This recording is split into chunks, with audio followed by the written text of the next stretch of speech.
Bismillahirrahmanirrahim. Assalamu alaikum. My name is Hassan and today we are going to fix 503 service unavailable error in WordPress. The server is temporarily busy. Try again later. So we are going to fix it. Before starting work, it's my request. Please subscribe my channel. Thank you. Now back to our work. Now refresh the page. So there are multiple ways to fix this issue. Now again you see error. Open home page.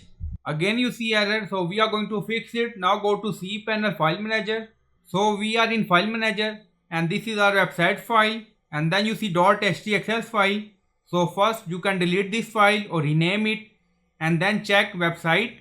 But in my website case, issue occur in theme or plugin folder. Now go to WP content, open it, and then you see plugin theme. So first you will rename this folder plugin, right click on it and then click on rename and then click on rename file and then check website again. Now you see website is loading. Now back to hosting. Also if you want you can increase hosting resources. Now you see theme folder, right click on it, rename and then click on rename file.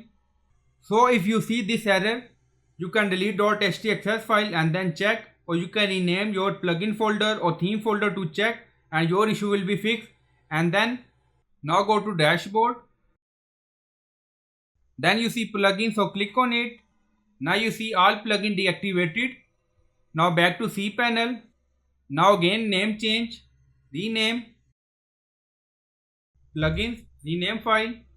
Now you see theme, rename.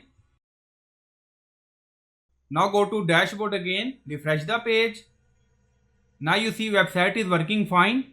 So you can delete extra plugin theme or you can increase your website hosting resource and your hosting or cPanel. So there are multiple ways to fix this issue. So I hope you like this video. Please like, comment, share, subscribe. Thank you for watching.